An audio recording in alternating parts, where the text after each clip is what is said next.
Hey guys, स्वागत है आपका संकल्प स्टडी पॉइंट में। तो दोस्तों, जैसा कि आप लोगों ने आज वन दरोगा का पेपर देखा होगा, जो अभी हमारा यूके ट्रिपल एस सी ने कंडक्ट कराया था। तो दोस्तों, आज का जो पेपर था, आप लोगों ने लगभग आंसर की भी आ चुकी है, लगभग मिला दिया होगा उसको।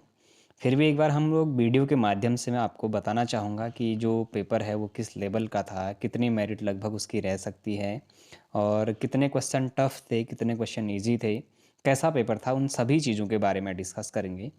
तो आज का जो पेपर है दोस्तों, उसकी जो फाइनल आंसर की, यानी कि जो आयोग के द्वारा जो आंसर की दी गई है, उसके माध्यम से मैं ये वीडियो को बना रहा हूँ।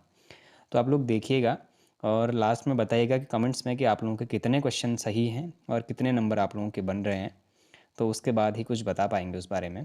तो ठीक है दोस्तों, सबसे पहले देखते हैं। एक क्रेन 50 किग्रा द्रव्यमान को 20 सेकंड में 20 मीटर ऊपर उठा देती है, उसकी शक्ति होगी। इन्हीं दोस्तों, इसमें जी जो है हमारा त्वरण, उसका जो मान है वो भी दिया गया था। तो दोस्तों देखिए, इसका जो आंसर रहने वाला है वो हमारा ए है, यानी कि 490 वाट इसका आंसर था। फिर बात करेंगे दूसरे क्वेश्चन की। तो किस अवतल दर्पण के वक्रता केंद्र तथा फोकस के मध्य कोई वस्तु रखी है, इससे बने प्रतिबिंब के संबंध में कौन से गुण असत्य हैं। तो दोस्तों, इसमें अनंत पर, यानी कि ये इस पे सही आंसर होने वाला था। फिर बात करेंगे प्रावर्तन के नियम का मान है केवल, यानी कि इस पे क्या है। तो दोस्तों, इसका सभी दर्पणों पर किसी भी प्रकार का, ये इसका आंसर था। फिर बात करेंगे 50 केजी द्रव्यमान का एक लंबा 50 सीढ़ियों 10 सेकंड में चढ़ता है। यदि एक सीढ़ी की ऊंचाई 15 सेंटीमीटर है तो लड़के की शक्ति क्या है, यानी कि जो हमारे लड़के थे उसकी जो शक्ति होगी वो क्या होगी, ये इसमें पूछा जा रहा था। तो क्वेश्चन नंबर जो 4 था दोस्तों, उसका जो हमारा आंसर था वो हमारा 375 वाट इसका आंसर था। फिर बात करेंगे एक प्रत्यावर्ती धारा जनित्र की दिष्ट धारा जनित्र में परिवर्तित करने के लिए, अच्छा, इसमें किस चीज़ की आवश्यकता होती है। तो दोस्तों, इसमें विभक्त वलय का जो हमारा द्विपरिवर्तक का उपयोग इसमें किया जाता है। फिर बात करेंगे प्रकीर्णित प्रकाश का वर्ण माध्यम में उपस्थित प्रकीर्णन करने वाले कणों के साइज पर निर्भर करता है। इस आधार पर निम्न में से कौन सा जोड़ा असंगत है। तो दोस्तों, जो क्वेश्चन नंबर सी था हमारा, इसका जो पीला प्रकाश है ये बड़े आकार का कण, यानी कि ये हमारा क्या था, गलत आंसर था। फिर बात करेंगे क्वेश्चन नंबर 7 की। तो दोस्तों, किसी कण के चाल समय ग्राफ चित्र में दर्शाया गया है। कण द्वारा 10 सेंटीमीटर में तय की गई दूरी, कि 10 सेकंड में, सॉरी 10 सेकंड में तय की गई दूरी के बारे में बात करता है। तो दोस्तों, जो हमारा ऑप्शन नंबर जो 7 का सही आंसर था वो हमारा 65 मीटर इसका आंसर होने वाला था। फिर बात करेंगे नेक्स्ट क्वेश्चन की। तो देखिए, दो समान पदार्थ के चालक तार जिनकी लंबाई तथा व्यास समान है, किसी समान विभवांतर वाले विद्युत परिपथ में पहले श्रेणी में और फिर पार्श्व क्रम समांतर क्रम में संयोजित किए जाते हैं। श्रेणी क्रम और पार्श्व क्रम समांतर संयोजन में उत्पन्न ऊष्माओं का अनुपात क्या होगा। तो दोस्तों, क्वेश्चन नंबर जो ये 8 था, इसका जो आंसर था हमारा वो 1:4 इसका आंसर था। फिर बात करेंगे, यदि किसी गोलीय दर्पण की फोकस दूरी 20 सेंटीमीटर है तो गोलीय दर्पण की वक्र त्रिज्या क्या होगी। तो दोस्तों, इसकी जो वक्र त्रिज्या होगी वो हमारी 40 सेंटीमीटर होगी। फिर बात करेंगे, एक जनित्र जो कि यांत्रिक ऊर्जा को वैद्युत ऊर्जा में बदलता है, यह किसके सिद्धांत पर कार्य करता है। तो दोस्तों, ये हमारा विद्युत चुंबकीय प्रेरण के सिद्धांत पर काम करता है। फिर बात करेंगे, पृथ्वी की सतह के पास गुरुत्वीय त्वरण जी है। यदि पृथ्वी का द्रव्यमान व त्रिज्या दोनों को उनके मूल मान से आधा कर दिया जाए तो गुरुत्वीय त्वरण हो जाएगा। तो दोस्तों, इसका जो त्वरण है वो हमारा 2g हो जाएगा इसका। फिर बात करेंगे नेक्स्ट क्वेश्चन की।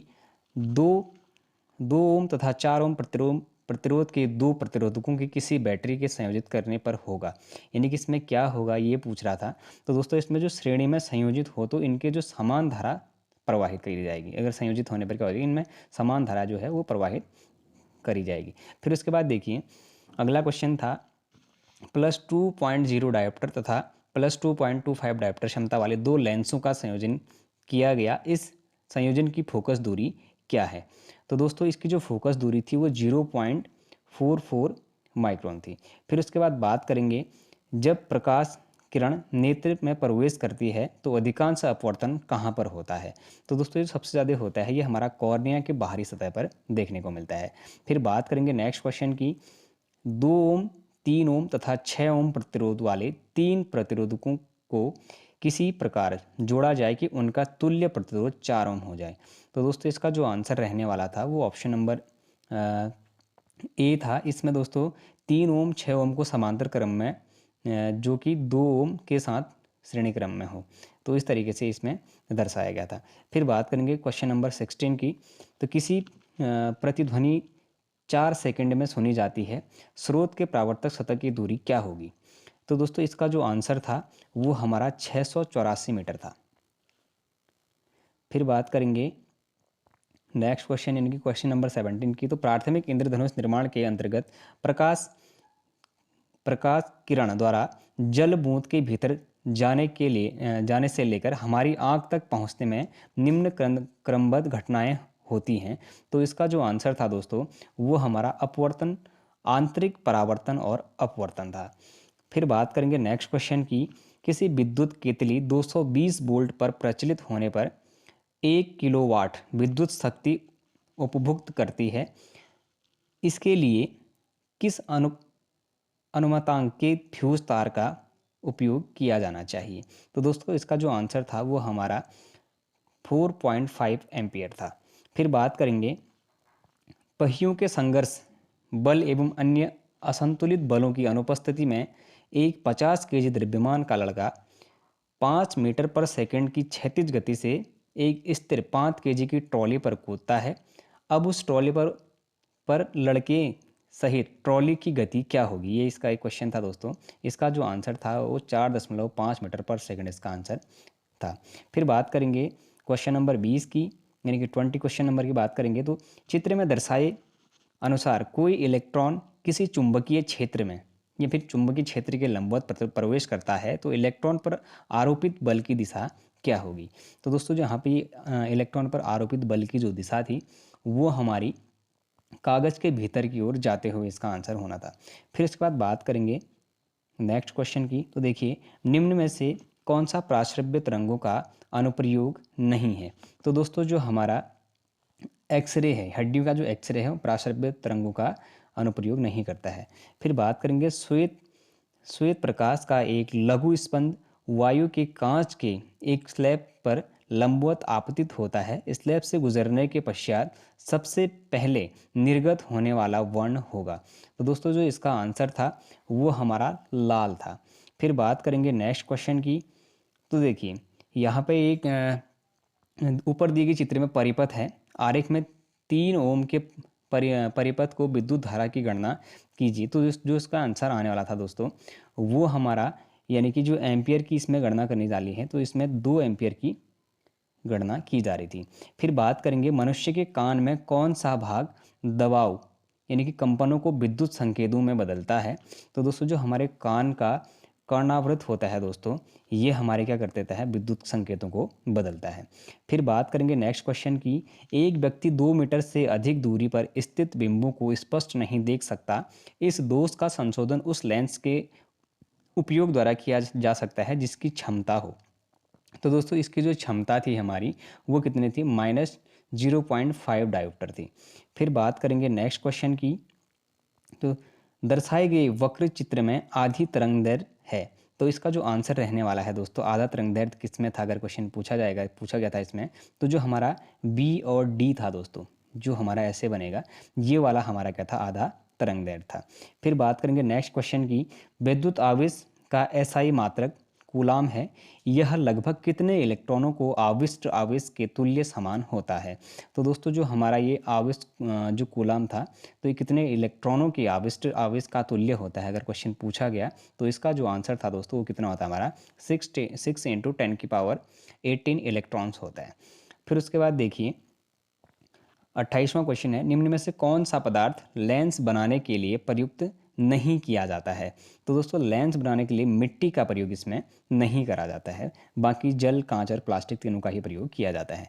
फिर देखिए 5 क्रिया द्रव्यमान के तांबे तथा 2 क्रिया द्रव्यमान के लोहे के गोले के व्यास समान है। दोनों गोले किसी मीनार के एक साथ गिराए जाते हैं।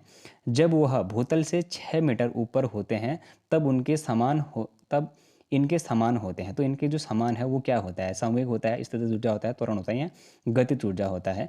तो दोस्तों उस समय इनके जो त्वरण है यानी कि जो जी है हमारा वो क्या होता है? समान होता है। फिर बात करेंगे निम्न में से किस ग्राफ में किसी निश्चित समयांतर के लिए औसत वेग का मान 0 हो सकता है? एक्स व टी क्रमशः विस्थापन व समय को दर्शाता है। यानी कि जो एक्स है वो हमारा विस्थापन को और समय यानी कि टाइम हमारा क्या करता है, अगर इनको दर्शाता है करा है। तो इसमें जो ग्राफ बनने वाला था दोस्तों हमारा, वो बी नंबर का जो ग्राफ है वो इसमें हमारा सही था। फिर बात करेंगे 31वें क्वेश्चन की, तो निम्न में से किस में आर्किमिडीज का सिद्धांत प्रयोग नहीं होता है। तो दोस्तों इसमें जो आर्किमिडीज का जो सिद्धांत है वो स्पीडोमीटर में इसमें प्रयोग नहीं किया जाता है। फिर बात करेंगे नेक्स्ट क्वेश्चन की कि घरेलू विद्युत बल्ब किस पर 100 वाट से 220 वोल्ट अंकित है का प्रतिरोध होता है। तो दोस्तों इसका जो प्रतिरोध होता है हमारा वो कितना होता है, 484 ओम होता है। फिर बात करेंगे 10 जूल कार्य किसके बराबर होता है। तो दोस्तों 10 जूल जो कार्य होता है हमारा, वो हमारा 10 newton metre square, 10 newton metre के आसपास में होता है। फिर उसके बाद देखेंगे केमिस्ट्री का जो दूसरा पोर्शन है दोस्तों वो हमारा आ चुका है। अभी तक हमने लोगों ने फिजिक्स में डिस्कस किया। निम्नलिखित में से किस तत्व का समस्थानिक कैंसर के उपचार के प्रयोग में किया जाता है। तो दोस्तों जो इसमें कोबाल्ट है, कोबाल्ट का जो प्रयोग किया जाता है वो हमारे कैंसर के उपचार के रूप में प्रयोग किया जाता है। फिर बात करेंगे सत्य या असत्य बताइए। तो ठोस ऊष्मा, ये इसमें दोस्तों हमारी तीन जो हमारा सी ऑप्शन है सत्य सत्य सही सही था। ठोस से अगर ऊष्मा करेंगे तो द्रव बन जाता है, और द्रव को ऊष्मा करेंगे तो वो गैस में दिखने लगता है हमें। और अगर द्रव को अगर शीतल करेंगे, अगर फ्रीज में अगर पानी को आप रखोगे तो उससे क्या बन जाएगा, हमारा बर्फ बन जाएगा, ठोस बन जाएगा। तो तीनों ही ऑप्शन इसमें सत्य थे, तो इसका सी आंसर हो जाएगा। फिर बात करेंगे नेक्स्ट क्वेश्चन की, बकमिंस्टर फुलेरिन का एक अवरूप है। तो दोस्तों जो इसका आंसर रहने वाला था वो हमारा कार्बन इसका आंसर था। फिर बात करेंगे नेक्स्ट क्वेश्चन की, निम्नलिखित में से कार्बन किसका उदाहरण है। तो दोस्तों जो कार्बन है दोस्तों हमारा, ये हमारा किसका उदाहरण था, अधातु का उदाहरण है। फिर बात करेंगे घरों में खाना बनाने के प्रयोग होने वाले सिलेंडरों में उपस्थित गैस का नाम बताइए। तो दोस्तों जो घरों में हमारा यूज़ होता है उसको हमारा क्या कहा जाता है, द्रवीकृत जो हमारा पेट्रोलियम गैस होता है दोस्तों, इसको हमारा घरों में, रसोई घर में जो खाना बनाने के लिए जो काम आता है, जो सिलेंडरों में भरा जाता है, वो द्रवीकृत पेट्रोलियम गैस होता है। फिर बात करेंगे ब्यूटेन C4H10 द्वारा कितने संरचनात्मक समायवी बनाए जाते हैं। तो दोस्तों जो हमारा क्वेश्चन नंबर 44 था, इसका जो आंसर रहने वाला है दोस्तों वो ऑप्शन नंबर बी था। इसमें कितने समस्थानिक बनाए जाते थे, इसके समवायिक बनाए जाते थे, 2 समवायिक इसके द्वारा बनाए जा रहे थे। फिर देखिए ठोस से सीधे गैस में परिवर्तित को कहते हैं। अच्छा, ठोस से डायरेक्ट किस में हो रहा है, गैस में अगर इसका जब परिवर्तन हो जाता है दोस्तों तो उस क्रिया को हमारा ऊर्ध्वपातन कहा जाता है। फिर उसके बाद देखिए 128 ग्राम SO2 में कितने मोल होते हैं। तो जो हमारा क्वेश्चन नंबर 46 था दोस्तों, इसमें कितने मोल होते हैं, हमारे 2 मोल होते हैं। फिर बात करेंगे वाष्पीकरण बढ़ता है। तो दोस्तों जो वाष्पीकरण बढ़ता है वो किन कारणों से बढ़ता है। तो देखिए वाष्पीकरण का जो मेन फोकस रहता है दोस्तों वो हमारा जो हमारी ये सतह के क्षेत्र बढ़ने पर भी बढ़ता है, तापमान की वृद्धि पर भी बढ़ता है, आर्द्रता की कमी पर भी बढ़ता है, और वायु की गति की वृद्धि पर। यानी इसका जो आंसर होगा दोस्तों वो ऑप्शन नंबर ए होगा। 1 2 3 और 4 ये सभी विकल्प इसमें सही थे। फिर बात करेंगे नेक्स्ट क्वेश्चन की। तो देखिए जो हमारा घनत्व, यानी कि जो घनत्व की जो इकाई है वो क्या होती है। तो दोस्तों जो घनत्व की हमारी इकाई होती है वो क्या होती है, हमारी क्रिया पर मीटर क्यूब और ग्राम पर क्यूब, यानी कि ये दोनों ही इसके क्या होते हैं, हमारे घनत्व की इकाई मापा जाता है, इसे फिर इकाई भी कहा जाता है। तो लिखिए निम्नलिखित अभिक्रिया उदाहरण सहित। अब इसमें ये कौन सी क्रिया हो रही है, कि सामान्य हो रही है, विस्थापन हो रही है, सामान्य विस्थापन हो रही है, उदासीनीकरण हो रही है, विघटन हो रहा है, क्या हो रहा था। तो इसका जो आंसर था दोस्तों वो हमारा क्या हो रहा था, इसमें विघटन इसका सही आंसर था। फिर बात करेंगे नेक्स्ट क्वेश्चन की। तो दोस्तों नेक्स्ट क्वेश्चन में था निम्न तत्व में उनके घटते क्रम यानी कि धात्विक गुणों में क्रम व्यवस्थित कीजिए। तो दोस्तों इसका जो सही आंसर था हमारा वो हमारा सोडियम, मैग्नीशियम, एल्यूमिनियम, सिलिकॉन और क्लोरीन था। फिर बात करेंगे नेक्स्ट क्वेश्चन की। तो एक्वा रेजिया निम्नलिखित में से किस अम्ल का 3:1 का मिश्रण होता है। तो HCl और HNO3 का ये क्या होता है, मिश्रण होता है। फिर बात करेंगे आवर्त के बाईं से दाईं ओर जाने पर परमाणु त्रिज्या घटती है। तो दोस्तों ये कैसे क्यों होता है, नाभिक में इससे क्या प्रभाव पड़ता है, उसके बारे में पूछा गया था। तो इसका जो सही आंसर था दोस्तों वो हमारा यानी कि नाभिक में आवेश के बढ़ने के कारण जो त्रिज्या है वो घट जाती है, ये इसका आंसर था। फिर बात करेंगे नेक्स्ट क्वेश्चन की, सल्फर की परमाणुकता क्या है। तो दोस्तों जो सल्फर की जो परमाणुकता होती है दोस्तों वो द्विपरमाणुक होता है। फिर उसके बाद एक परमाणुक होता है दोस्तों। तो ये जो सल्फर है, सल्फर की जो परमाणुकता होती है दोस्तों, परमाणुकता ये द्वि नहीं होगी दोस्तों, ये इसमें हमारा बहुपरमाणुक होता है, सॉरी। फिर उसके बाद देखिएगा निम्न में से किसे विद्युत अपघटनी परिष्करण में एनोड के रूप में प्रयोग किया जाता है। तो दोस्तों जो एनोड के रूप में प्रयोग किया जाता है ये हमारा कौन सा धातु होता है, ये हमारा अशुद्ध धातु होता है दोस्तों। कौन सा होता है ये हमारा अशुद्ध धातु होता है। फिर देखिए, चांदी के ऊपर काली परत व तांबे के ऊपर हरी परत किसके उदाहरण हैं? तो दोस्तों ये हमारे किसके उदाहरण है? संक्षारण के उदाहरण। आप लोगों ने देखा होगा लोहे में भी जंग लगने का संक्षारण ही उसका उदाहरण होता है। और ब्रिंजक चूर्ण का रासायनिक सूत्र क्या होता है? तो ये आप लोगों को पता होगा, CaOCl2 ब्रिंजक चूर्ण का रासायनिक सूत्र होता है। फिर उसके बाद देखिए, निम्न में से कौन सा आणविक यौगिक सही रासायनिक सूत्र को दर्शाता है?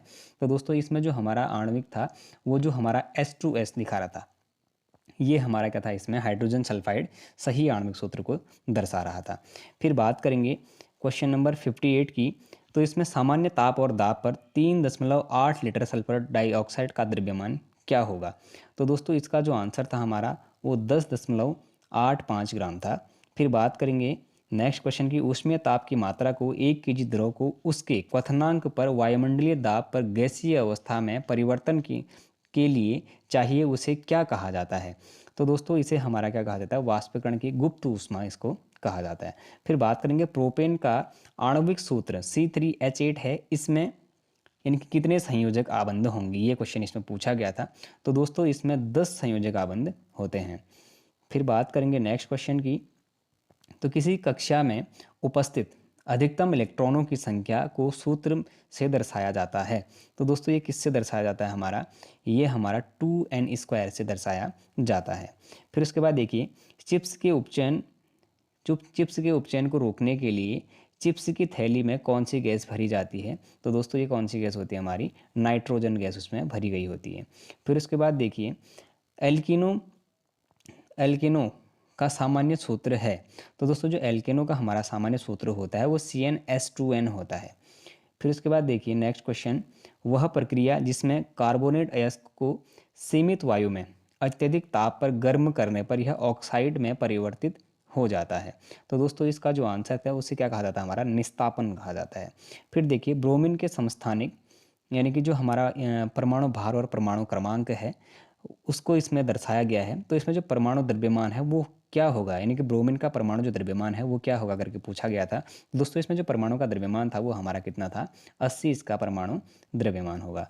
फिर उसके बाद देखिए, जल के संयुक्त तत्वों के द्रव्यमान अनुपात की गणना कीजिए। तो दोस्तों इसमें 1:8 इसका क्या होता है? जल के जो तत्व हैं उनका द्रव्यमान पाया जाता है, यानी कि 1:8 के रूप में इसको देखा जाता है। फिर बात करेंगे नेक्स्ट क्वेश्चन की, इनमें से कौन सा विटामिन नहीं कहलाता है? तो दोस्तों इसमें जो हमारा एस्कॉर्बिक अम्ल था ये हमारा क्या नहीं कहा जाता है? विटामिन नहीं कहा जाता है, क्योंकि एस्कॉर्बिक अम्ल क्या है हमारा? ये अम्ल में आ जाता है हमारा। बाकी की क्योंकि विटामिन सी की कमी से हमारा एस्कॉर्बिक होता है, तो ये हमारा क्या नहीं है? इसमें से विटामिन बी नहीं है। बाकी के सारे ये जो फॉलिक एसिड है या फिर अल्फा फॉलिक अम्ल है या फिर थायमिन है, ये हमारे बी में पाए जाते हैं। फिर उसके बाद देखिए नेक्स्ट क्वेश्चन, निम्न में से किसके लिए क्यूलेक्स मच्छर एक वाहक है? तो दोस्तों जी क्यूलेक्स मच्छर एक वाहक था, ये किसके लिए है हमारा? वुचेरिया के लिए इसका वाहक होता है। फिर बात करें निम्नलिखित में चित्र में एक जटिल स्थायी ऊतक की अनुप्रस्थ काट के विभिन्न प्रकार के भागों को दर्शाया गया है। चालनी कोशिका, फ्लोएम पेरेन्काइमा, साथी कोशिकाएं और चालनी प्लेट्स। तो दोस्तों इसका जो सही आंसर था हमारा वो हमारा इसका कौन सा था? सी इसका सही आंसर रहने वाला था। फिर बात करेंगे क्वेश्चन नंबर 70 की। तो विपुंसन की आवश्यकता निम्न में से किसके लिए होती है? तो दोस्तों जो विपुंसन की जो आवश्यकता होती है ये हमारा किसके लिए होती है? जो चयनित संकरण के लिए इसकी आवश्यकता होती है। फिर देखिए, निम्न में से कौन से उद्विकासीय प्रक्रिया के समय उत्पन्न होने वाली असतत विभिन्नताओं से संबंधित है? तो दोस्तों इसका जो आंसर था वो हमारा उत्परिवर्तन इसका सही आंसर था। फिर बात करेंगे निम्नलिखित में से सही कथन चुनिए। तो दोस्तों जो हमारा इसमें सही कथन था वो हमारा कौन सा था? सभी विषाणु, जो सी ऑप्शन था हमारा, सभी विषाणु पोषी कोशिका के अंदर रहते हैं, जबकि जीवाणु में कभी कभार ही देखा जाता है। ये इसका सही आंसर था। फिर उसके बाद क्वेश्चन नंबर 73 था दोस्तों हमारा कि घाव हो जाने पर रक्तस्राव होता है, इस समस्या से बचने के लिए घाव के स्थान पर थक्का बनाकर रिसाव रोकने सहायक होता है। तो दोस्तों इसका जो सही आंसर था हमारा वो कौन सा था? हमारा प्लेटलेट्स था। फिर बात करेंगे नेक्स्ट क्वेश्चन की। तो दोस्तों नीचे लैंगिक जनन के संबंध में कुछ तथ्य दिए गए हैं। तो दोस्तों इसका जो सही आंसर था वो हमारा कौन सा था, यानी कि जो लैंगिक जनन के समय बाह्य निषेचन की आवश्यकता होती है, ये गलत था। लैंगिक जनन में सामान्यतः ही युग्मक संलयन होता है, ये सही था। और लैंगिक जनन में अर्धसूत्री विभाजन होता है। सही तथ्यों का ये भी हमारा ठीक, ये यानी कि जो तीसरा और चौथा ऑप्शन था दोस्तों ये हमारा सही था। क्वेश्चन नंबर अगर 74 की बात करें तो निम्न में से कौन सी दृष्टि व ध्वनि उद्दीपनों के प्रति सिर व गर्दन के प्रतिवर्ती गतियों का नियंत्रण करता है। तो दोस्तों इसका जो हमारा सही आंसर था वो हमारा कौन सा होता है, मध्य मस्तिष्क इसका सही आंसर था। फिर देखिए निम्न में से किस जंतु के श्वसन के लिए बुक लंग किताबी फेफड़ा होता है। तो दोस्तों जो हमारा बिच्छू है, बिच्छू के लिए हमारा क्या होता है, किताबी फेफड़ा, या फिर इसको बुकलंग के नाम से भी जाना जाता है। फिर बात करेंगे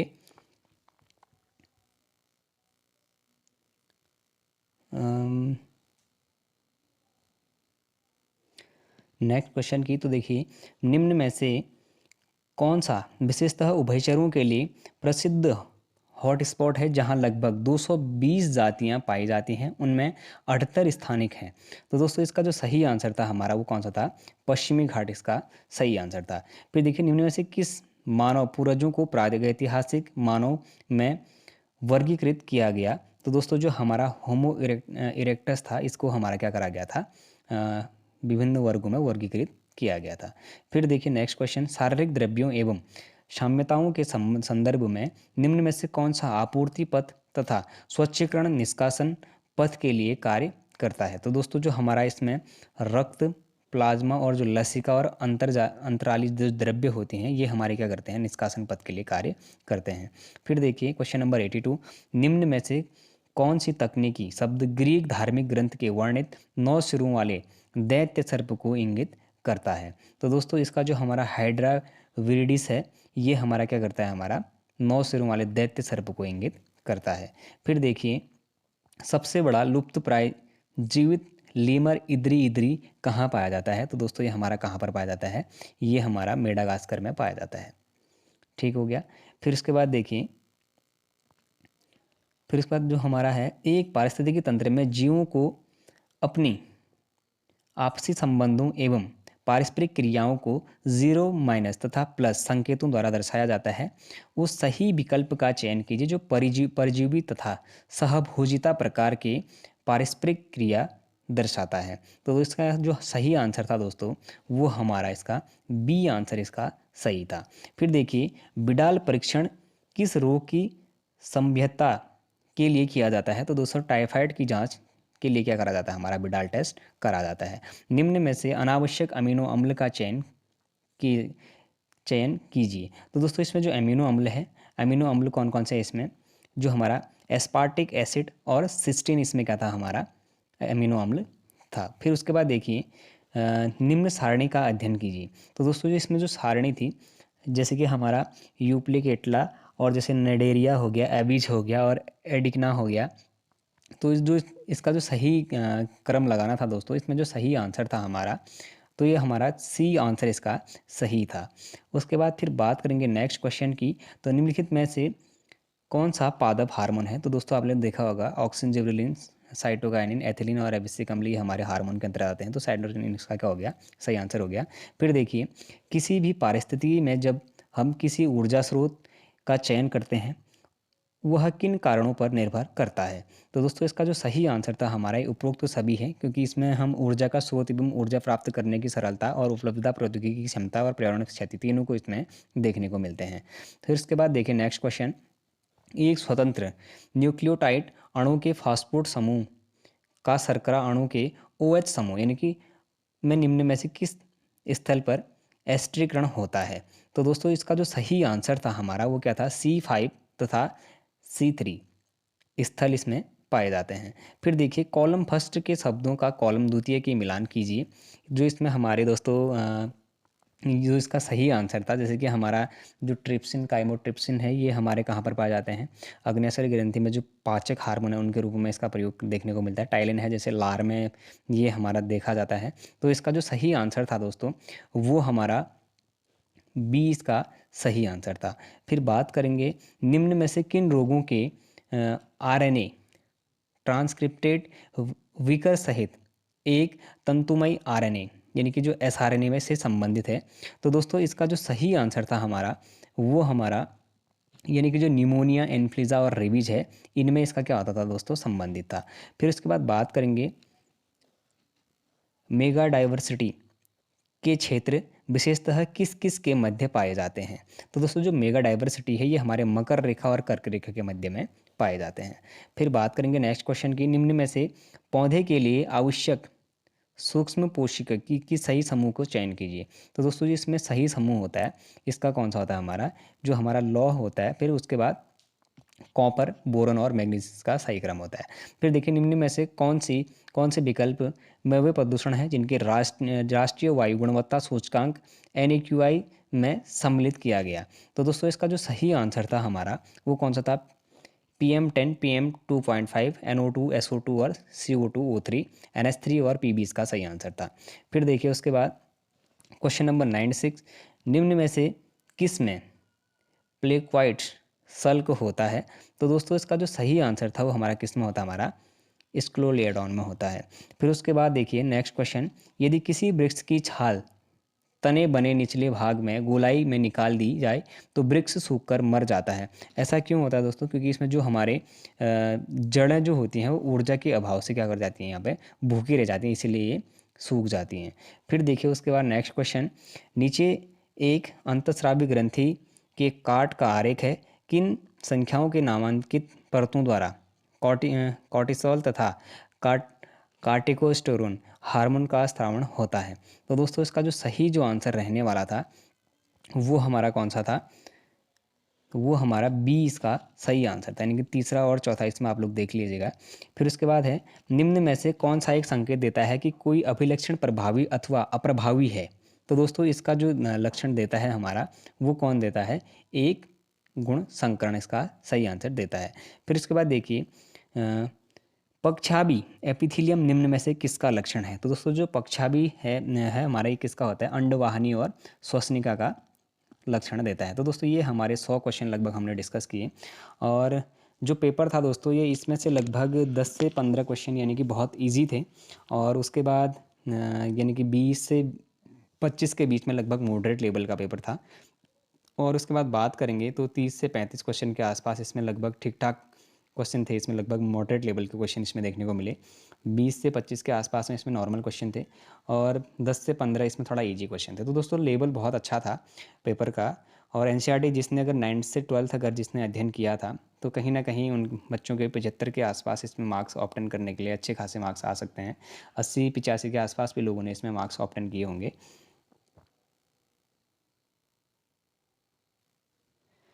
तो दोस्तों अगर बात करें तो लगभग जो मेरिट है दोस्तों वो ठीक ठाक रहेगी इसमें, क्योंकि कंपटीशन अच्छा रहेगा। और ये तो अनुमानतः कहा नहीं जा सकता है कि 70 जाएगी मेरिट, 75 जाएगी, 80 जाएगी, क्योंकि ऐसा कहना सही नहीं है, क्योंकि किस बच्चे ने कितने नंबर ऑप्टेन किए हैं, किस अभ्यर्थी ने कितने मार्क्स इसमें ऑप्टेन करे हैं, वो अभी हम लोगों को पता नहीं है। तो अनुमानित इस पर अनुमान लगाना थोड़ा सा संशय में आ जाता है चीज़ें। तो फिर भी अगर जो लोग 70 प्लस मार्क्स में हैं अभी, इसमें 65 से 70 प्लस वाले में हैं, तो आप लोग लगभग उम्मीद में रहिए कि आप लोगों का सिलेक्शन देखने को मिल सकता है। मैं कैटेगरी वाइज इसमें मेरिट डिस्कस नहीं करूंगा, क्योंकि ऐसा करना सही भी नहीं रहता है, और कहीं ना कहीं यूट्यूबर्स बताते हैं कि 75 नंबर 70 नंबर आप लोग लिख के लीजिए, तो ये चीज़ें थोड़ा सा ठीक नहीं लगती हैं, क्योंकि मेरिट उसी आधार पर तय करी जाती है क्योंकि बच्चे ने कितने मार्क्स ऑब्टेन करे हैं और कितने मार्क्स के बाद सिलेक्शन उनका होना है। तो अब उन अभ्यर्थियों पर डिपेंड करता है जिन अभ्यर्थियों के अच्छे मार्क्स हैं। लेकिन आप लोग फिर भी मैं इतना कहना चाहूँगा कि जिसके अगर 70 प्लस नंबर हैं, अगर 70 नंबर जिनके हैं, वो आप लोग उम्मीद में रहिए कि लगभग आपका नंबर इसमें पड़ सकता है। तो दोस्तों यदि अगर आप लोगों को ये वीडियो पसंद आया हुआ हो तो आप लोग चैनल को ज़रूर सब्सक्राइब करें, अपने दोस्तों के साथ चैनल को ज़रूर शेयर करें, लाइक करें, कमेंट करें। धन्यवाद।